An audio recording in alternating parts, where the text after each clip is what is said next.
You're listening to The View from Up Here, an equipping podcast by Viewpoint Leadership and Development. Our vision is to cultivate a change in the way the world views leadership and development, and our mission is to foster better leaders through a modern approach while developing individuals into their true selves. My name's Brad Walbridge, your host for our time together, and joining me in our conversations is our president and founder, Josh Trout, and our COO, Joel Arcieri. Welcome to the View from Up Here podcast. My name is Joel Arcieri. I am the COO of Viewpoint Leadership and Development. I'm joined by our founder and CEO, Joshua Trout, and the founder and CEO of Soteria, Jerry. So, if you didn't know, he recorded some songs here. He's Pretty the cool. OG of the studio, Yes. right? His songs are widely known in the community of Greenville. So apparently you just have to ask the right people, and you might get a copy of the mixtape. And if you know where to find that mixtape, Yes. hit me up, because I'm trying to listen to that. But he also, is actually a very talented rapper, but has started this company, Soteria, to help give back to community based on your story. And your story is so interesting and so incredible. I don't want to be the one to talk about it. I want to hear it from you. Yes. So tell us about your story, about this incredible way that the Lord worked in your life.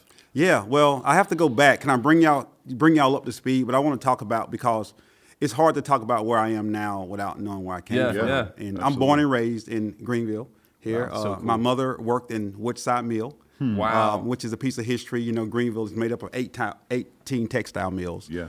And my mother was murdered when I was 5 years old. Her boyfriend murdered her in the house with my family. And it was in January of 73, I was getting ready to turn 6. And so I was, me and her were planning the 6-year-old birthday. And so I did not get to have a 6-year-old birthday party, and my mother died. That was the first two traumatic things that happened in my life. The guy who killed my mother also shot my grandfather in the eye. He died a couple years after.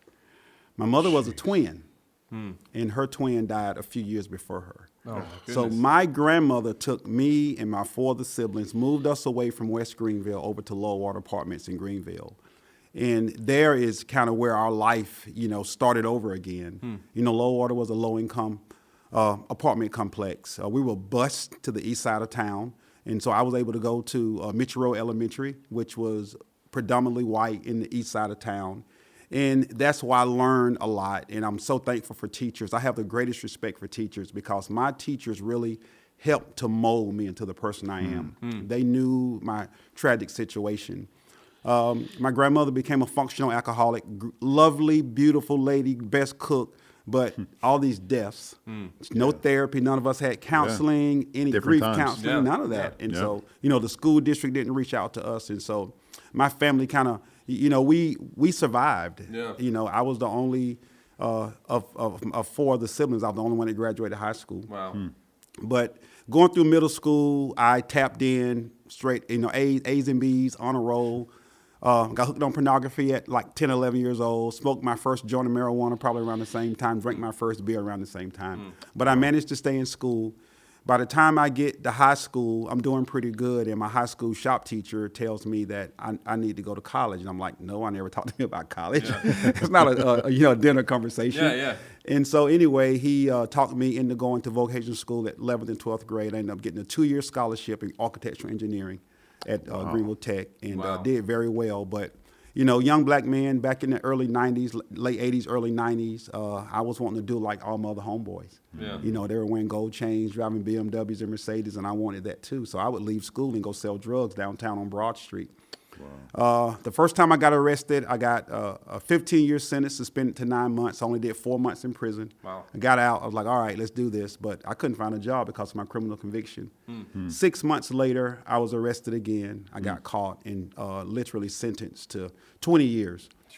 The good thing about that is, while I was in the county jail, my sister, who had became a Christian, started talking to me about a Jesus I didn't want to hear about. And reluctantly, I received Jesus as my Lord and Savior in 1994 in a jail cell. Went to prison in 95 to start my 20-year sentence. And that is where Christ met me. Christ met me. I began to read and study and pray.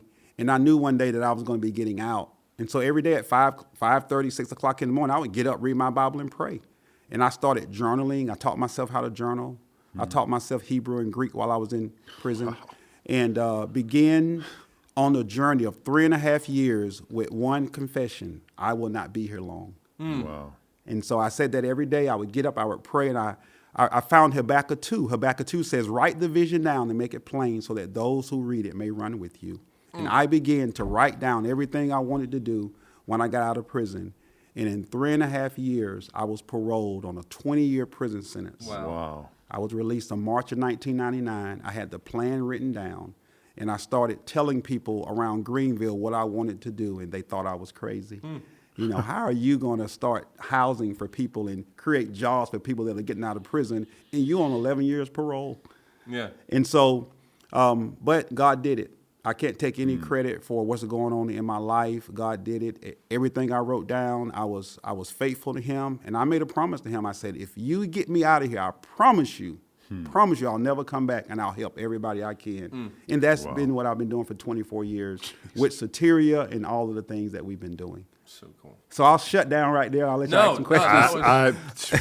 So thank you so much for listening to the View That's from Up Here. Wow. Wow. That's What? Two things. good. First of all, good for you. Yeah.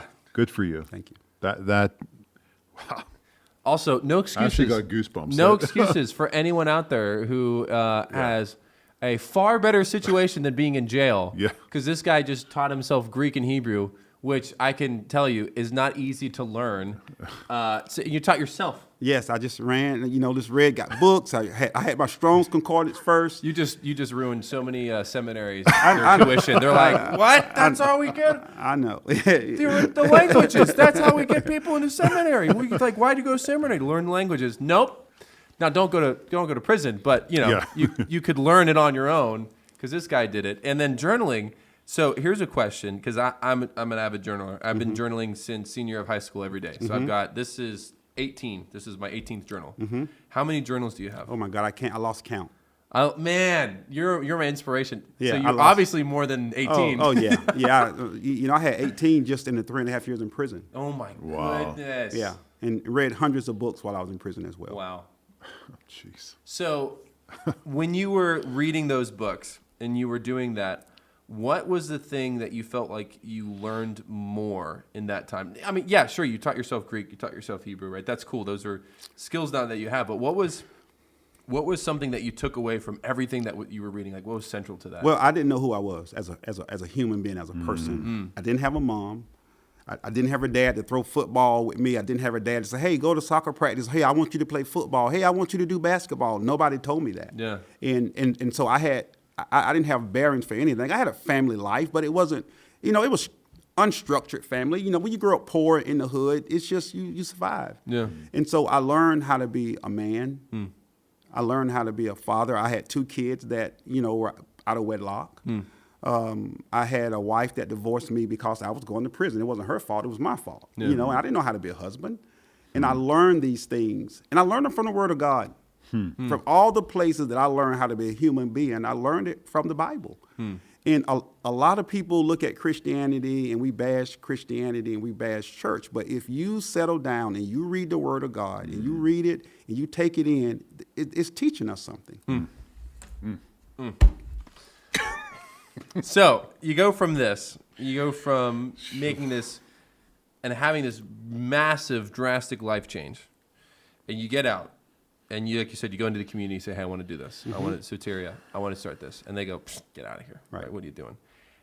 How does that happen? So how does Soteria become, because if you go to their website, incredible, by the way, great website. Yeah, Thank you. It's impressive. How does this happen? Other than obviously the Lord. Yeah. But walk us through the trajectory of it. I always tell people there's no substitution for hard work. I've worked hard. I've worked 80, 90 hours a week. I've worked without pay. When I first started my nonprofit, I wasn't getting paid. I would put up mailboxes for people. I would paint people's houses. I would cut grass to make money to pay my bills. But I put the vision first. I put God first. People, I love people. And the scriptures are simple. Love God, love people. It's too simple. We don't get it. Yeah. And so writing things down, setting goals, I'm a big goal setter. Yeah.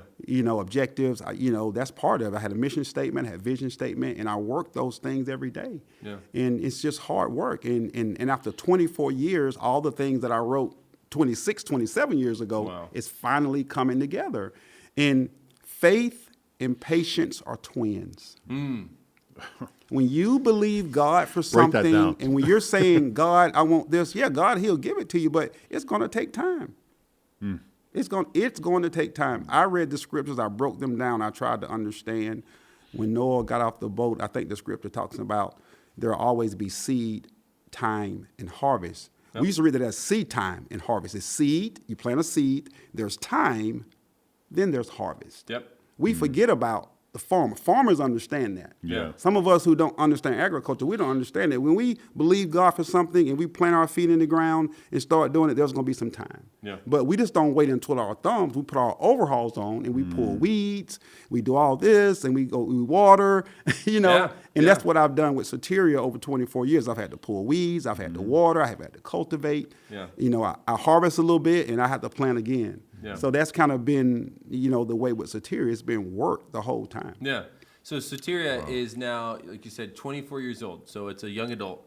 When it was in its lifetime from infancy, toddler, adolescent, right, young adult, what was the hardest time?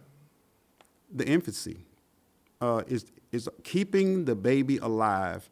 I have kids. I remember getting up in the middle of the night, taking a bottle, and just feeding the baby. I don't have breast milk. I don't have that. but I remember having to feed the baby and kind of take it. And that's the hardest part is making sure we keep the baby alive, feeding the baby, changing the baby. A baby can't change itself. A baby can't feed itself.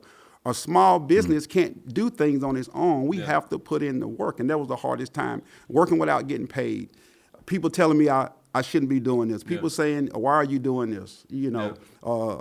People saying you're not good enough, you're not educated enough, and just kind of pressing through that and keeping the baby alive by doing the things that I know to do to make sure that the baby lives. What about so oftentimes I'm kind of instilling this in my kids, but my wife and I will end the night and we'll say, hey, what was your good and bad today? And we just kind of talk about that. And now my kids say that and ask me what my good and bad was. So it's really cool. But what was the best high point that you feel like you have in the life of Soteria? Oh my God. The best high point. There's a lot of things, but I think the first residence, the first house that we got, because people didn't think we could get a residence for people. This was back in 2001. I went to a guy, he's deceased now, Mike Chess with Upstate Homeless Coalition, shared my story with him.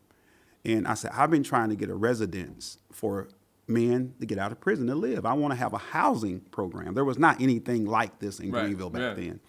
And I think when he said, Jerry, we have a place that we can rent you for $350 a month, utilities included.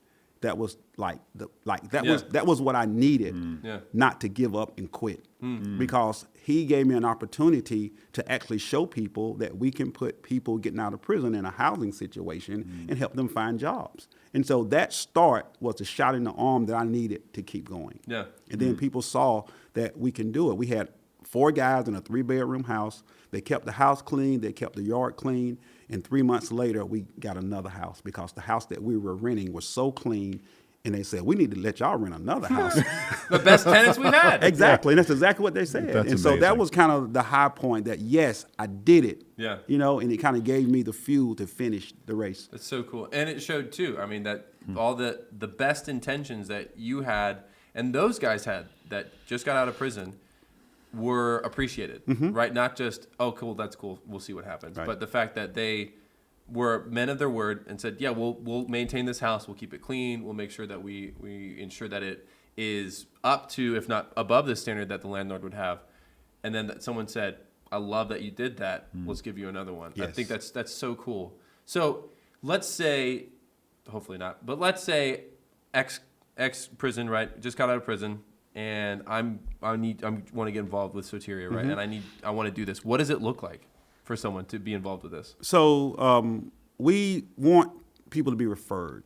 We try to work inside as much as we can with chaplains, caseworkers, social workers, reentry coordinators to get people who want it, because everybody don't want it. No. We're not a flop house. Right. We really want to instill, first of all, Christian values, and then work ethic in people. And so it looks like first, somebody reaching out to us and saying, hey, I want an opportunity. And then once they get that, we start writing them. We have a correspondence mentor. We send people start writing. Then once they get out, let me back up a minute. The last page of our application is a one-page essay on your short-term and long-term goals. That's cool. Wow. We're not looking for grammar and spelling. I just want to know, Right. you've been in prison 5 years. You've been in prison 10 years. Have you thought about what you're going to do when you get that's out? true. Yeah. And most of the time when people don't think about what they're going to do when they get out, they go back to doing what they did before. Right. Such And a they good end up- point. And end back up in prison. So once we see that, when they get out, we have a caseworker and we have a program manager that works with them to get that essay and form it into a project plan, a one-year project plan. And we set the goals. If a guy say, I want to get out, I want to go to college, I want to finish my degree, I want to get reunited with my kids, I want to buy a car, I want to buy a house, we set their goals. We help them get a job. We do financial literacy training for them every week. They have Bible studies. We have health and wellness. They do yoga. They do exercise. We do game night. We do all those things to help them. And then once they graduate, we release them into the community as a productive citizen with money. Because not only do we ask them to do financial literacy, we have a savings program, which is a 2-to-1 match. That's so cool. They save $1,000, we give them $2,000. The only thing they can use the money for is develop an asset, so they can purchase rent a house with it, they can buy a car, they can go back to school, they can start a business with the money. Because not only in the black community, but in poverty, generational wealth is what takes us to the next level. Yeah. And a lot So of us true. don't talk about that. Yeah, that's Absolutely. so true, because the reason why you would think there's no other option is because you don't think there's any other option. There's no one in your home that can help you get into that next step. And so you think, well, I have to make my own money. And how do I make my own money? And it's typically not the best option. So I love, too, that you do that, because and I think there are a lot of people that might be thinking about helping that kind of community, right? Those who are just in prison. And, like you said, you want to help the people that want help. But then the fact that you go above and beyond by financially helping them, too, I mean, it's making it harder for them to take the easy route and making it easier for them to take the harder route, which I think is so important when it comes to leadership and development, what we think about too, because if you want to make the progress and you want to help people make progress, you need to get them away from the things that would make it easy to take the easy way out, right? And make it harder for them to take the easy way out and easy to take the hard way, right? Which is going to be the best way. And I love that you're doing that. And I have no confusion about, I think this is why Soteria is so successful. Yeah. Yes. Because you're doing all of that work to make that person successful. Pretty straightforward. And it just keeps giving back to you guys, because people look and go, this is the way to do it. Yes, and exactly. And I want to add something. A lot of guys that get out, they'll look at all these programs that somebody sent some list in prison. When you get out, the U.S. owe you this or the state owe you this, and sign up for food stamps and sign up for this and sign up for that. I don't like for guys to come to our program and sign up for food stamps. Why? We feed you 3 meals a day. Ooh. Why would but that's the mindset. And so you're talking about the easy route. The easy route is government, give me this. Yeah. State, give me this. True. That's easy. But when you have to work for it, I had to work for it. Yeah. I didn't get out and sign up for food stamps and welfare. No, I didn't. I just got out and I wanted to work. It wasn't even part of my mindset because of what I learned from the Word of God. Yeah. And just to get out and work. And so I wanted to say that because I think a lot of people, that's why our recidivism rates are so high in some of our U.S. cities and states, is because people get out and say, you owe me. When you're like, you put yourself in prison, right? Yeah. So that you kind of you led me down where I was wanting to go with this. Is this is a topic of conversation within our country right now, right? It has been for a little bit, and I feel like we have as a society have done a disservice to people that have been put in prison, right? It doesn't take away that they made a choice to put themselves where they're at. Right. Okay. Absolutely. But there are circumstances that lead up towards that. And I think that's one thing that we're talking about as viewpoint in my personal story itself, but also your story is not everybody has that mother. Not everybody has that father. Not everybody has that person in their life to help guide them and show them what's right. Right.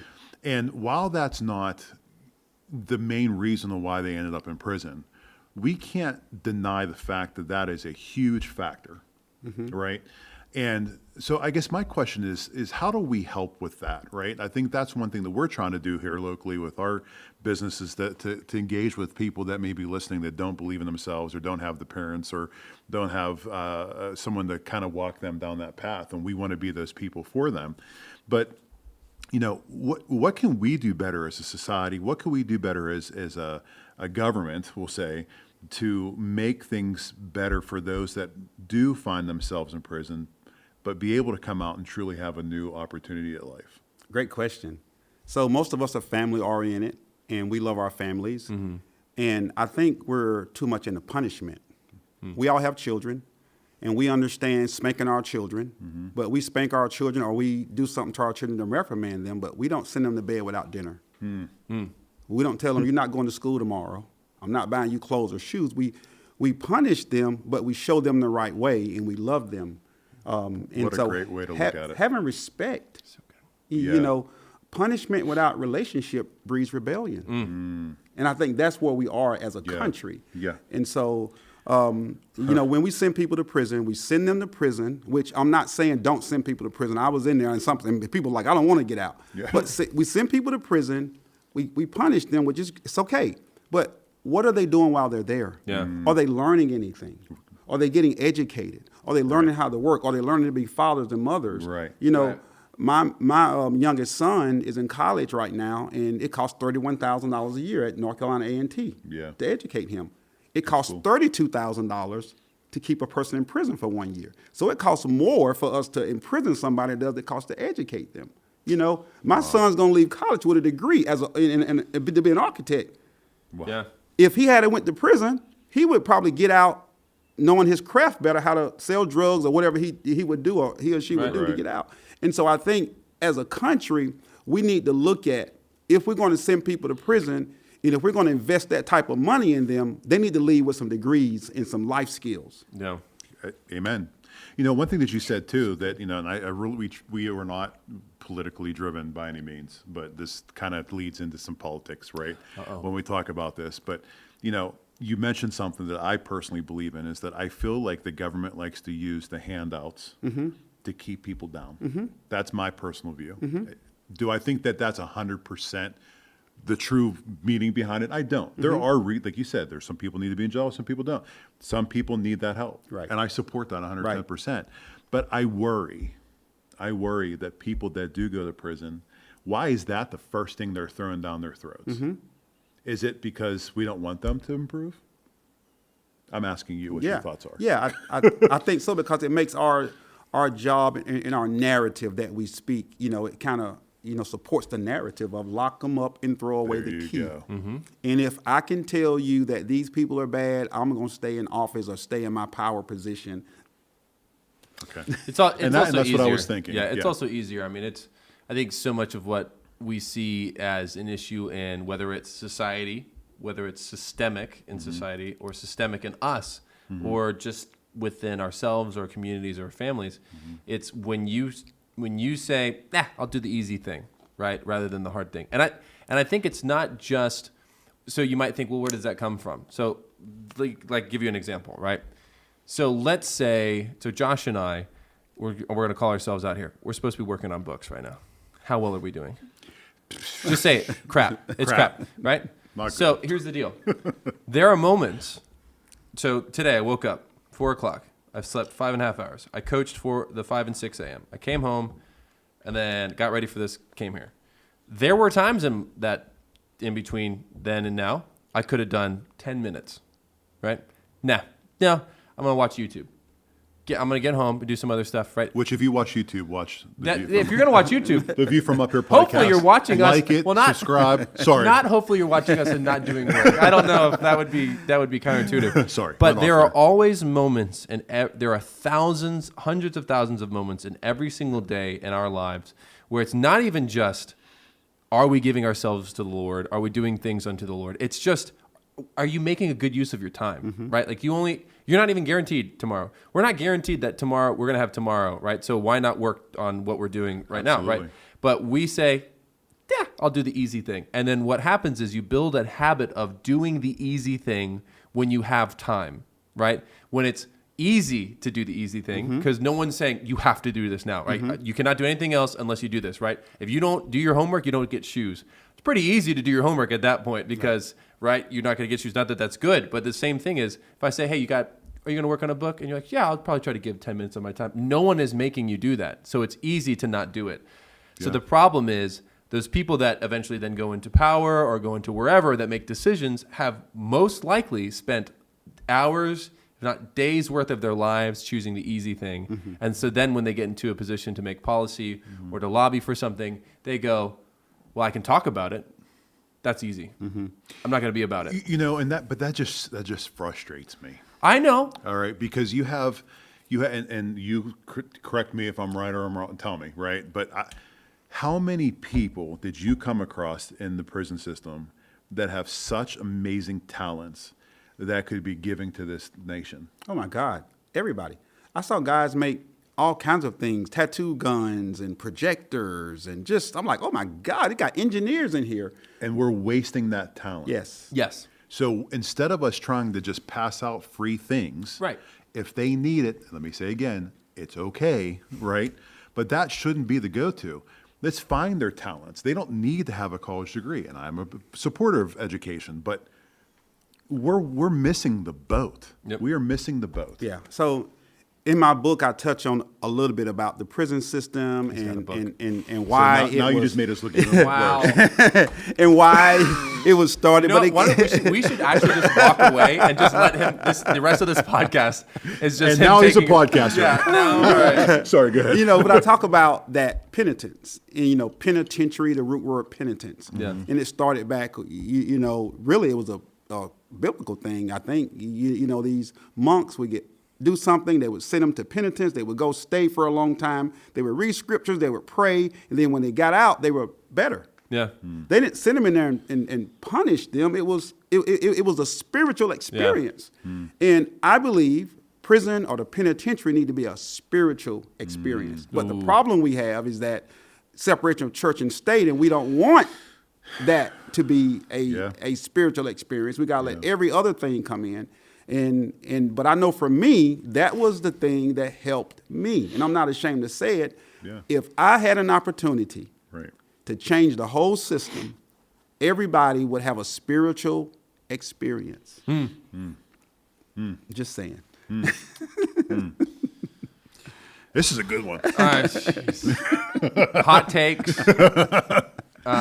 Being convicted and reminded that we are terrible at getting things done. He's way better. Yeah. Here's the cool thing, right? So you want to look at it. If you want to just put Jerry, so let's just do it because it's uncomfortable, but it's what we need. Jerry has made things happen in his own life by the sweat of his brow, and the Lord has blessed him as a result. When you don't have to do that, you look like this, where you're like, I'll work on it later, right? You don't get that with him. And the cool thing is, I don't even think I would have to tell you to do that. It's just a part of who you are. Yeah. Like, why would I wait? Yeah, it's the core who he is. Right. I've built this now into exactly who I am because the Lord has showed me that's who I am and has gifted you and blessed you as a result. And so you embody that. So it's funny so when you might look at some people and go, what are you doing? Why are you wasting time? Like, let's get things done. Like, why would you settle for this when you could do this? And I love that. And I'm so glad you have a book, and I'm so glad you have Soteria, because the world needs more people like you. And this is the whole purpose of this podcast is to highlight people like you. Yeah. The world needs to hear from people like you. You are the reason why we do this. And you all, us included, need to be convicted that, okay, yeah, I have really been taking the easy way out. And it doesn't have to be some crazy big thing. It can be little things. And hopefully it's convicting some of you who are listening to go, yeah, okay, I need to start doing something more because I'm settling for something less. Now, here's the question, though, for you. It's 24 years, right? 24 years, young adult. Yeah. You even said to yourself, right? You are now, 24 years older than you were when you got out, right? So you're not the guy that you were when you went in. No. You're not the guy that you were even before then, right? So let's say now your dream for Soteria when it's your age. What would your dream be? Oh, wow. Well, sustainable organization, a sustainable nonprofit where we don't have to beg and borrow and write grants, but we're men and women with with criminal convictions would be employed, starting business, being entrepreneurs, social entrepreneurs, without having to check a box to say, have you ever been in prison? But people would just be, just be blessed and with jobs and businesses and homes because they work hard and they're doing what they need to do. That's at the end of the day, what we're doing now in 50 years or 20 years from now, it's the fruition of, okay, this is what happened, and now everybody can be free and not be afraid of their background. I like that. That's so good. So let me ask you something, because there's probably some listeners that are going to be sitting there saying, okay, well, this all sounds like wine and roses, right? And this is probably just a small percentage of people that go to jail that come out that make this corrective change, right? Make sure you're speaking to them. Yes. So what is your thoughts on that, right? Because there are some people that aren't going to be taking the right road that you took. Yeah. But we don't want that to take away from the good, right? Exactly. So those critics, we'll call them out there, Yeah. how do we address that? So great question. And so we've helped over 5,000 men and women in the last 24 years. Wow. Our recidivism rate is only 4%. So we have a 96% success rate. Wow. Not for people that graduate our program, for people who've been through our program, because everybody don't graduate. Yeah.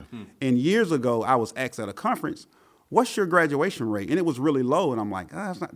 But I thought about all the people that hadn't recidivated and went back to prison. Yeah. So I changed the way we Yeah. count success. Right, because that's not really that's success if you didn't go back. Right. Yeah. Not graduate, because there are people who graduate high school and college that are unemployed and homeless right now. Sure. Yeah. You know? Yeah.